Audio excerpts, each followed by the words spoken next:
Hello everyone, welcome to all complete revision in 9 minutes. So आज का हमारा topic रहेगा एस्केलमेंथस, जिसमें हमारा मोस्ट कॉमन जो वर्म है वुचेरिया बेनक्रॉफ्टी, हम वो पढ़ेंगे। सो ये जो वुचेरिया बेनक्रॉफ्टी है ये डिजीज कोज करता है हमारे लिम्फेटिक सिस्टम में, बेसिकली लिम्फ वेसल्स में। इसलिए हम इसको लिम्फेटिक फिलेरियसिस बोलते हैं क्योंकि वहाँ पे स्वेलिंग कोज कर देता है। सिमिलरली इसका दूसरा नाम है एलिफेंटियासिस डिजीज। जो ये एस्केलमेंट्स होते हैं ये नॉन सेगमेंटेड होते हैं, ट्रिप्लोब्लास्टिक होते हैं और इनमें लोकोमोशन के लिए सीलिया जो है वो एब्सेंट होता है। सो कोई ऐसे लोकोमोटिव सीलिया प्रेजेंट नहीं होता। कॉम्प्लिकेटेड डाइजेस्टिव सिस्टम है इनका। फर्टिलाइजेशन इनकी इंटरनल है, ये लोग यूनिसेक्सुअल होते हैं इसलिए ये ओवोविविपेरस भी होते हैं। सो आइए अब हम इसकी लाइफ साइकिल स्टार्ट करते हैं, तो इन बिटवीन मैं आपको एक्सप्लेन करती रहूंगी। ठीक है, सो देखिए, सबसे पहले जब एक कोई भी मस्कीटो, कोई भी आप एक मस्कीटो ले सकते हैं, एनोफिलस भी हो सकता है, एडिस भी हो सकता है, क्यूलिक्स भी हो सकता है। जब वह एक ह्यूमन की बॉडी पे बाइट करता है तो वहां से इसकी लाइफ साइकिल स्टार्ट होती है इस तरीके से। ठीक है, तो जब ये अपना बाइट करता है तो ये अपना जो है L3 लार्वा, इसके ये जो बीक है होती है इसमें इसका जो है वो L3 लार्वा प्रेजेंट होता है, तो ये उस टाइम पे ह्यूमन की बॉडी में छोड़ देता है। सो अब मैं आपको इसका एक्सप्लेन व्यू दिखा देती हूँ कि ये L3 लार्वा की स्टेज होती कैसे है।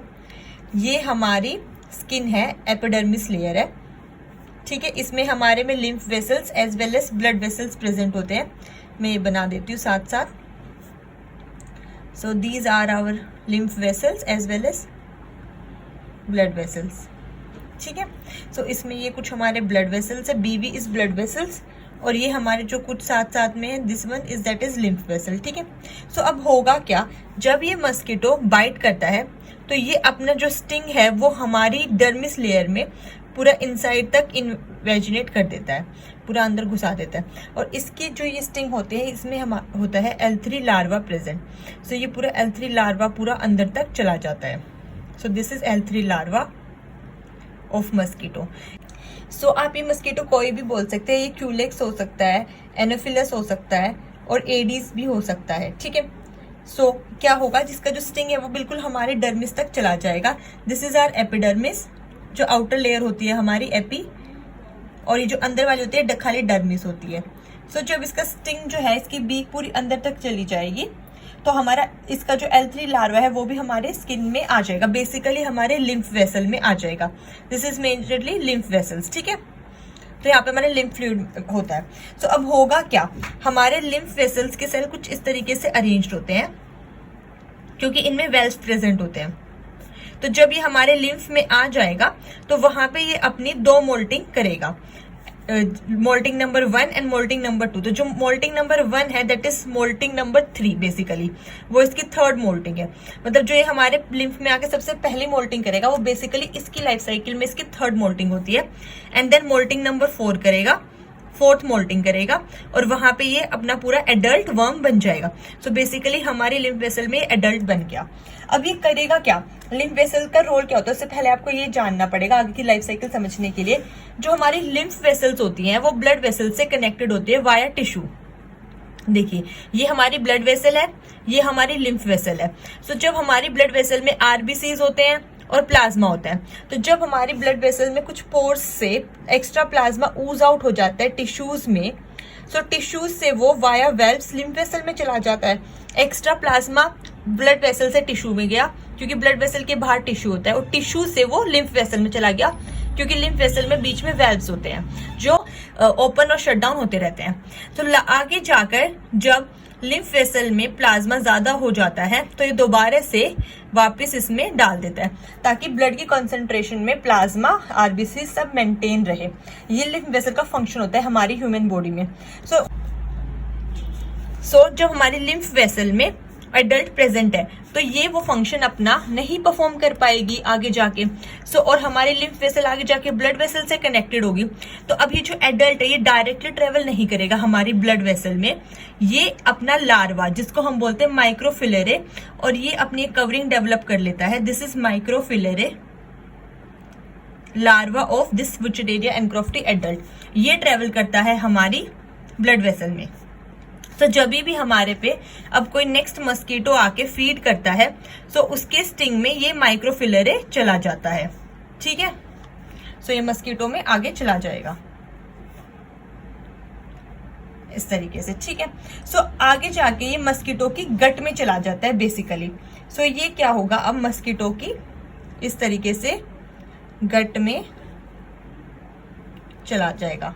सो दिस इज मस्कीटोज गट। आगे जाके मस्कीटो की गट में चला गया इस तरीके से, और वहां पर जाकर ये अपनी मोल्टिंग कंप्लीट कर लेता है, फर्स्ट एंड सेकंड। सो ये यहाँ पर अपनी फर्स्ट मोल्टिंग कंप्लीट करेगा जिसको हम L1 बोलेंगे, उसके बाद सेकंड मोल्टिंग कंप्लीट करेगा जिसको हम L2 बोल देंगे, और ट्रांसफॉर्म हो जाएगा जिसको हम बोल देते हैं L3 लार्वा। L1 मोल्टिंग से इसने L1 लार्वा बना लिया, सेकंड से इसने सेकंड बना दिया, एंड देन L3 लार्वा बना लिया इसने अपना, ठीक है, सेकंड मोल्टिंग करके। तो वही जो L3 लार्वा है इसके थोरेसिक गट में प्रेजेंट होता है, ये थोरेसिक मसल्स में प्रेजेंट होता है। दीज यहाँ पे इसके थोरेसिक मसल्स हैं, these are his thoracic muscles, और बाद में यही इसकी बीक में चला जाता है जो कि ह्यूमन को आगे जाके इन्फेक्ट करती है, ठीक है। सो मैं एक बार दोबारा से रिपीट कर देती हूँ। जब हम क्यूलेक्स मस्कीटो, एनोफिलस मस्कीटो या एडिस मस्कीटो आके ह्यूमन को बाइट करती है, सो वहां पे वो L3 larva lymph blood vessels में छोड़ देती है, ठीक है, क्योंकि वो अपनी जो पूरी स्टिंग है वो बिल्कुल डर्मिस तक घुसाती है जो हमारे लिम्फ वेसल्स तक रहती है। वहां पे जाकर ये एडल्ट में कन्वर्ट हो जाते हैं, और वो एडल्ट अपना लार्वा देता है जिसको हम माइक्रोफिलरे बोलते हैं। देन वहां पर वो थर्ड मोल्टिंग और फोर्थ मोल्टिंग कंप्लीट कर लेता है हमारे लिम्फ वेसल में, एंड वो माइक्रोफिलरे मूव करके हमारे ब्लड वेसल में आ जाता है। जब हमें नेक्स्ट मस्कीटो कोई भी बाइट करता है इन्फेक्टेड पर्सन को, तो यहीं से ही वो जो लार्वल स्टेज है वो टेक कर लेता है। देन वो लार्वल स्टेज मस्कीटो में चली जाती है, और उसकी गट में वो 2 मोल्टिंग्स परफॉर्म करती है, ऐसे लार्वा बनता है, एंड देन सेकंड मोल्टिंग से सेकंड लार्वा बनता है। देन फाइनली वो चेंज हो जाता है थर्ड लार्वा में, जिसको हम L3 लार्वल स्टेज बोलते हैं, और यही उसके थोरेसिक मसल्स में जाके गट से इसके स्टिंग में चली जाती है कि जब वो अगेन ह्यूमन को जाके बाइट करेगा तो ह्यूमन में डिजीज कर देगा। लेकिन अब सवाल ये है कि फिर ह्यूमन में वो स्वेलिंग कैसे आती है, क्योंकि फिलारियासिस या एलिफेंटियासिस जो डिजीज होती है उसके कारण ह्यूमन की लेग जो है वो स्वेल हो जाती है, या ह्यूमन का मेमोरी ग्लैंड स्पेशली फीमेल्स में वो स्वेल हो जाते हैं, ठीक है, आपने सब देखा होगा। सो ये जो स्वोलन है आखिर ये क्यों हुई, इसका रीजन क्या है?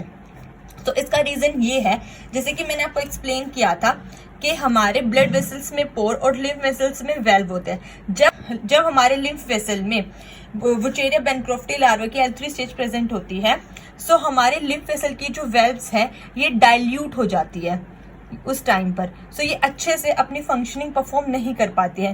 सो डाइल्यूट होने की वजह से इसकी फंक्शनिंग अफेक्ट होती है, और जो लिम्फ है वो टिश्यू में ही सारा एक तरीके से कलेक्ट हो जाता है, टिश्यू से मूव नहीं कर पाता है। तो जब वो मूव नहीं कर पाएगा सो टिश्यू जो है हमारे वो स्वॉलन हो जाएंगे, ठीक है। सो लिम्फ वेसल से डाइल्यूट हो जाएंगे हमारे, सो ब्लड जो है वो टिश्यू में रह जाएगा, और जो टिश्यू है वो हमारे स्वोलन हो जाएंगे। इसका आंसर बेसिकली ये है, ठीक है। सो आई होप आपको ये अच्छे से समझ आ गया होगा, लेकिन फिर भी कोई डाउट रह गया हो तो आप कमेंट सेक्शन में जरूर पूछिएगा। और आपको ये वीडियो पसंद आई हो तो please like, share and subscribe the channel. कल हम करेंगे एस्केरिस ल्यूम्ब्रिकॉइड्स, ठीक है। सो कल मिलते हैं। Thank you so much. जय हिंद।